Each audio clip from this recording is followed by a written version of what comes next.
So, and they've taken that decision in favor of a citizen of this country. I don't want to look at him as the president of the Senate.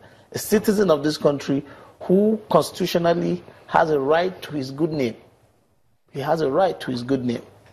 And he has a right to defend that name. And that is what he did.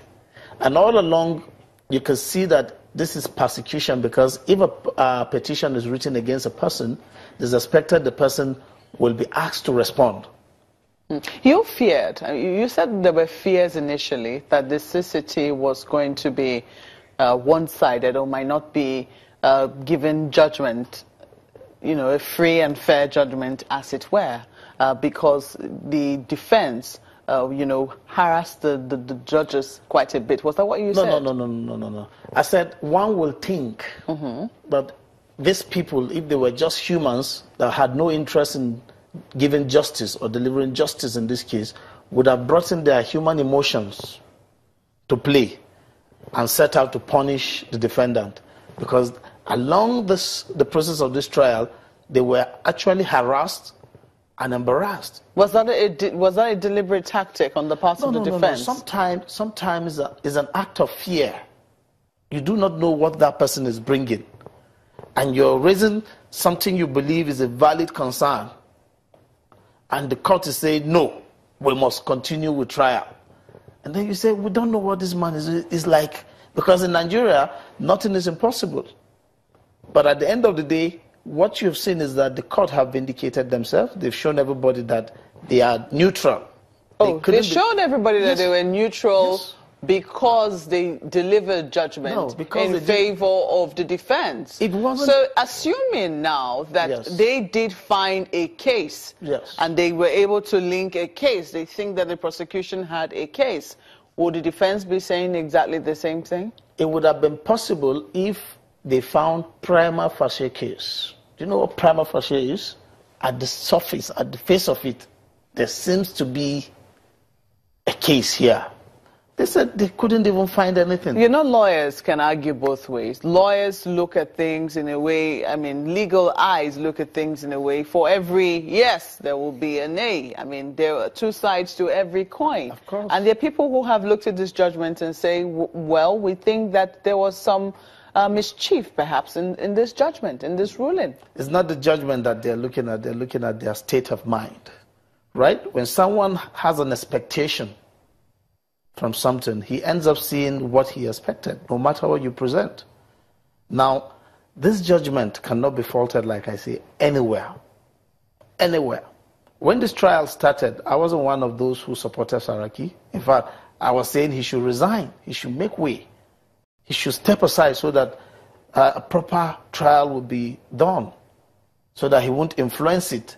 But later I saw that the man didn't even have any influence to influence the case. He was struggling to remain in it. What sort of tactic is it that lawyers employ to harass judges? Because, I'm just looking at if this case had gone the other way. The lawyers would have said, we told you so. These people had a sense of bias against us. No. They wouldn't have said so. They would have looked for points first from that judgment. They would look for points to say, because of this, that, and the other reason, we think this court didn't do the right thing, which we've always felt would happen. But in this case, I've not seen, including Mr. Ojo, I didn't see him say, this evidence linked this to that, this linked that. For that reason, the case should have been sustained and then go into full trial. He didn't say that. He was only saying, someone came and said money was transferred. From where to where? Well, you have seen company money is not Saraki's money. You have seen how, I'm sure you have seen most of the reactions on the part of Nigerians. Some of them, in the Kwara State, we heard that there were celebrations. People were very happy, thinking that this was all political in the first instance. Yeah. But if you look at most of the comments we see online, people seem to think that, there is a lot more to this than meets the eye. It is expected, like I said, Nigerians have a common ill feeling towards leadership class.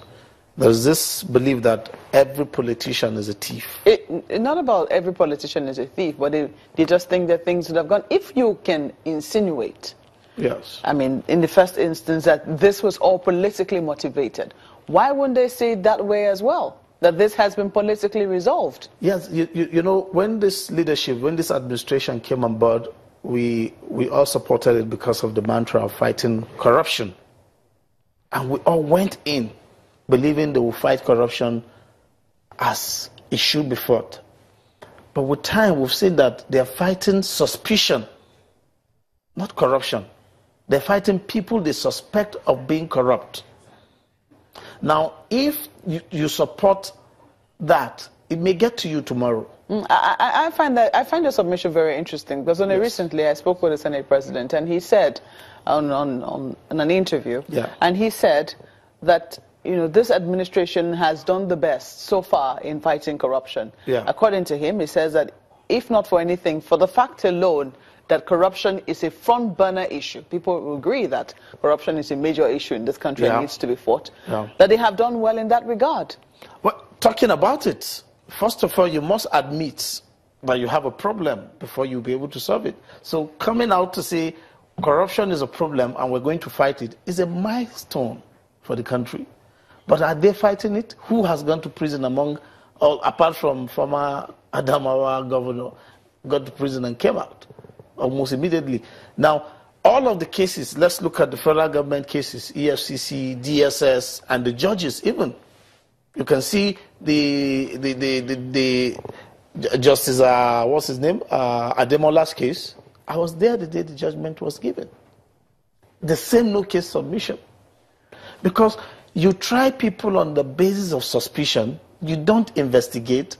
You have people in these anti-corruption agencies who do not even know their job. On the basis of, I mean, it's definitely one thing to bring a case before somebody, to bring a case in a court of law and, you know, deal with the evidence that is found in people's houses. Do you think that the burden of proof should switch? It shouldn't switch. It shouldn't switch. Because a lot of people believe that it should switch. If, for instance, we find a lot of money in your house and we believe that this is way beyond your income, you don't think that people should be called to explain how did you come by it? Well, if the state wanted me to be explaining, it means the state was sleeping while I was making the money. There is nothing wrong in being rich. The state needs to monitor movement of money and even the activity of people. If you can't monitor the activity of people and movement of money, and then I happen to keep some money in my house, then tomorrow you come and see it, then you should prove how I got that money. Do you think that the prosecution needs to be strengthened? We don't even have a prosecution. You see, to prosecute is the final stage of a serious work of investigation. You find out that institutions like the FBI investigate certain cases for years, maybe 10, 20 years. So that when they confront you, you'll be negotiating a deal. You will see all the evidence, how they will link each crime to you, and you know that if you go to court, you certainly will go to prison. So you begin to negotiate. We need to build a prosecution. We need to. It is because of the failure of the prosecution that we smuggled in plea bargain, so that when they harass you with suspicion, you give up some assets because you don't want to be embarrassed. You give up some property. It's because the prosecution is weak. They don't do investigation. We don't even have a culture of investigation. What you find in EFCC is the same thing the police does. You are a thief. We've caught you. Write statement. Agree that it was you. We found it in your house. So you incriminate yourself. Well, Mr. Silas Ono, we have to thank you very kindly for coming on Sunrise today. Thank you very much, Mark. Silas Ono is a legal practitioner, and that will be all for this segment.